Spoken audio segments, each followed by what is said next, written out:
जय हिंद, वंदे मातरम। दोस्तों, एक बार फिर से आपका स्वागत है हमारे यूट्यूब चैनल रजत जीके ट्रिक्स में। और आज हम स्टडी करेंगे पैट के जीके के क्वेश्चनों की, जो पैट परीक्षा से इम्पोर्टेंट है। तो आइए शुरू करते हैं आज का सेशन। आज के सेशन का पहला क्वेश्चन है दोस्तों, निम्न में से कौन सा बौद्ध स्थल निरंजना नदी के किनारे स्थित है? आपका ऑप्शन है, option A Bodh Gaya, option B Kushinagar, option C Lumbini, option D Sarnath. तो आपका इसका सही आंसर हो जाएगा दोस्तों ऑप्शन नंबर ए, यानी कि बोध गया। आपका अगला सवाल है, सातवाहन वंश की राजकीय भाषा क्या थी? Option A Sanskrit, option B Prakrit, option C Telugu, option D Hindi. तो आपका इसका सही आंसर हो जाएगा दोस्तों ऑप्शन नंबर बी, यानी कि प्राकृत। आपका अगला सवाल है, तोमर वंश का अंतिम राजा था जिसने दिल्ली का सिंहासन अपने दामाद पृथ्वीराज चौहान को सौंप दिया था? आपके ऑप्शन है Vijaypal, option B Mahipal, option C Anganpal, option D Gopal. तो आपका इसका राइट आंसर हो जाएगा दोस्तों ऑप्शन नंबर सी, यानी कि अंगनपाल। दिल्ली मतलब तोमर वंश का अंतिम राजा था। आपका अगला सवाल है दोस्तों, सल्तनत वंश की वास्तविक स्थापना किसके द्वारा की गई? Option A Babur, option B Ghori, option C Qutubuddin Aibak, option D Akbar. तो आपका इसका राइट आंसर हो जाएगा दोस्तों ऑप्शन नंबर सी, यानी कि कुतुबुद्दीन ऐबक के द्वारा की गई थी। आपका अगला सवाल है दोस्तों, क्वेश्चन नंबर 5, पानीपत का दूसरा युद्ध हेमू और मतलब किसके बीच लड़ा गया?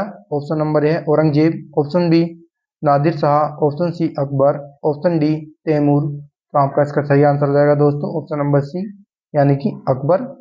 अकबर और हेमू के बीच लड़ा गया था पानीपत का दूसरा युद्ध।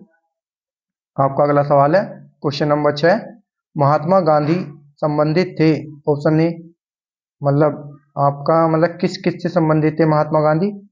ट्रस्टीशिप और समानता के सिद्धांत, ऑप्शन बी है अहिंसा और सच्चाई, तीसरा है साम्राज्यवाद और पूंजीवाद, आपका चौथा है सादा जीवन और उच्च विचार। तो आपके कूट दिए गए हैं ऑप्शन ए, यानी कि एक और दो, ऑप्शन बी में है एक दो और तीन, ऑप्शन सी में है एक दो और चार, ऑप्शन डी में है दो तीन और चार। तो आपका इसका सही आंसर हो जाएगा दोस्तों क्वेश्चन 6 का ऑप्शन नंबर, यानी कि सी, यानी कि महात्मा गांधी किस किस से संबंधित थे?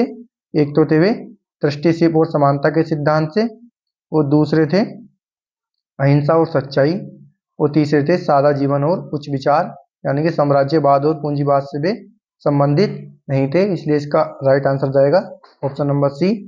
आपका अगला सवाल है, क्वेश्चन नंबर 7, निम्नलिखित में से कौन एक भारतीय राष्ट्रीय आंदोलन में क्रांतिकारी नेता नहीं थे? Option A Chandrashekhar Azad, option B Surya Sen, option C Bhagat Singh, option D Gopal Krishna Gokhale. तो आपका इसका राइट आंसर हो जाएगा दोस्तों ऑप्शन नंबर डी, यानी कि गोपाल कृष्ण गोखले। आपका 8वां सवाल है दोस्तों, भारतीय राष्ट्रवाद के पहले या प्रारंभिक चरण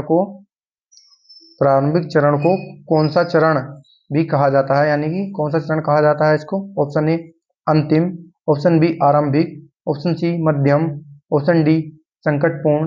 तो आपका इसका राइट आंसर हो जाएगा दोस्तों ऑप्शन नंबर सी, यानी कि मध्यम चरण कहा जाता है।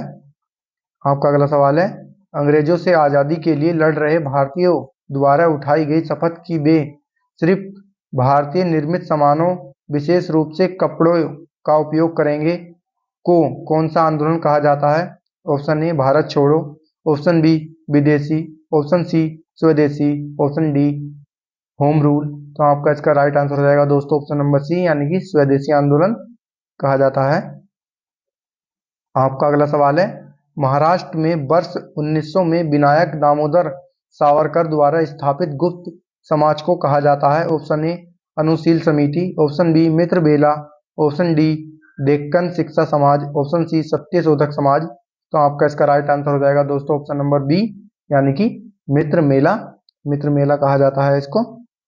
आपका अगला सवाल है, क्वेश्चन नंबर 11, CO2 को हरित गृह गैस कहते हैं क्योंकि?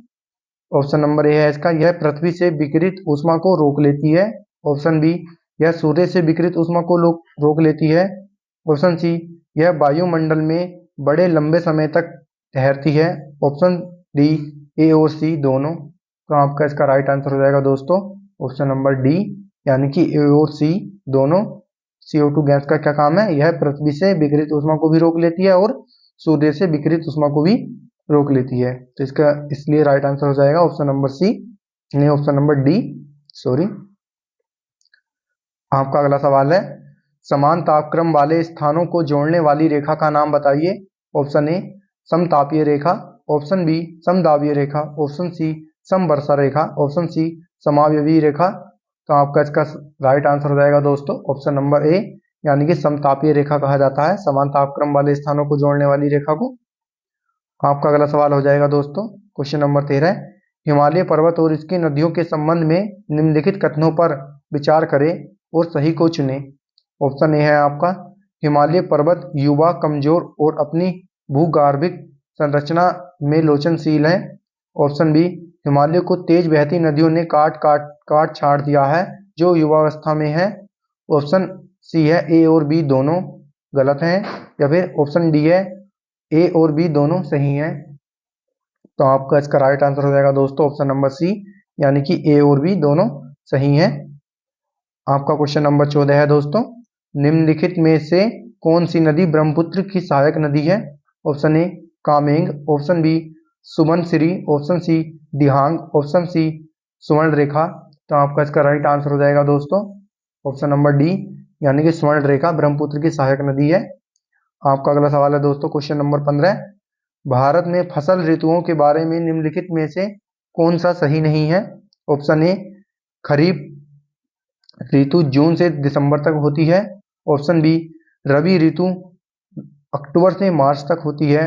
ऑप्शन सी उत्तरी भारत में खरीफ ऋतु में गेहूं की फसल की खेती की जाती है।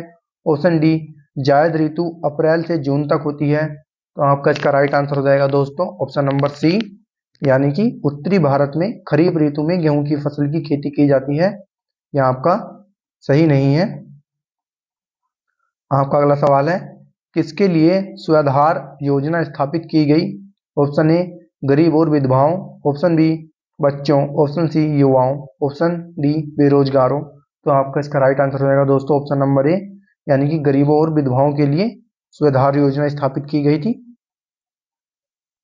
आपका अगला सवाल है, किसने PURA यानी कि provisions of urban amenities in rural area शुरू किया। Option A Abdul Kalam, option B Pranab Mukherjee, option C Vajpayee, option D Charan Singh. तो आपका इसका राइट आंसर हो जाएगा दोस्तों ऑप्शन नंबर ए, यानी कि अब्दुल कलाम ने शुरू किया था। किसने शुरू किया था? अब्दुल कलाम ने।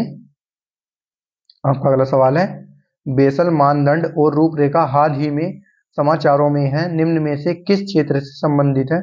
ऑप्शन ए स्वास्थ्य देखभाल क्षेत्र, ऑप्शन बी औद्योगिक क्षेत्र, ऑप्शन सी बैंकिंग क्षेत्र, ऑप्शन डी इनमें से कोई नहीं।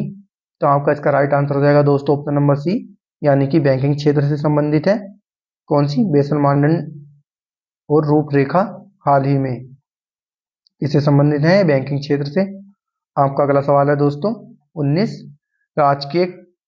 राजकोषीय नीति निर्णय किसके द्वारा निर्धारित किए जाते हैं। ऑप्शन ए केंद्र सरकार, option B central bank, option C A और बी दोनों, ऑप्शन डी इनमें से कोई नहीं। तो आपका इसका सही आंसर क्या हो जाएगा दोस्तों ऑप्शन नंबर ए, यानी कि केंद्र सरकार किससे संबंधित है, केंद्र सरकार से निर्धारित किए जाते हैं। ये राजकोषीय नीति निर्णय किसके द्वारा स्थापित किए जाते हैं ना निर्धारित किए जाते हैं, केंद्र सरकार के। आपका अगला सवाल हो जाएगा दोस्तों, डिजिटल भुगतान को बढ़ावा देने और वित्तीय समावेशन को बढ़ाने के लिए निम्नलिखित में से किस समिति का गठन किया गया है। ऑप्शन ए यूके सिन्हा समिति, ऑप्शन बी नंदन नीलकणी समिति, ऑप्शन बी प्रवीण कुटुंबे समिति, ऑप्शन डी उपरोक्त में से कोई नहीं। तो आपका इसका सही आंसर हो जाएगा दोस्तों, क्या हो जाएगा इसका सही आंसर ऑप्शन नंबर बी, यानी कि नंदन नीलकणी समिति डिजिटल भुगतान को बढ़ावा देने और वित्तीय समावेशन को बढ़ाने के लिए निम्नलिखित में से किसका गठन किया गया था, नंदन नीलकणी समिति का गठन किया गया था। आपका इसका राइट आंसर हो जाएगा, यानी कि ऑप्शन नंबर बी। तो दोस्तों आज का सेशन यहीं खत्म करते हैं, मिलते हैं आपसे कल सुबह 8 बजे मिलेंगे दोस्तों आपको हम कल सुबह। तो दोस्तों वीडियो को लाइक करें अगर वीडियो आपको अच्छी लगी हो तो, दोस्तों और हमारे चैनल को सब्सक्राइब करें। Thanks for watching this video.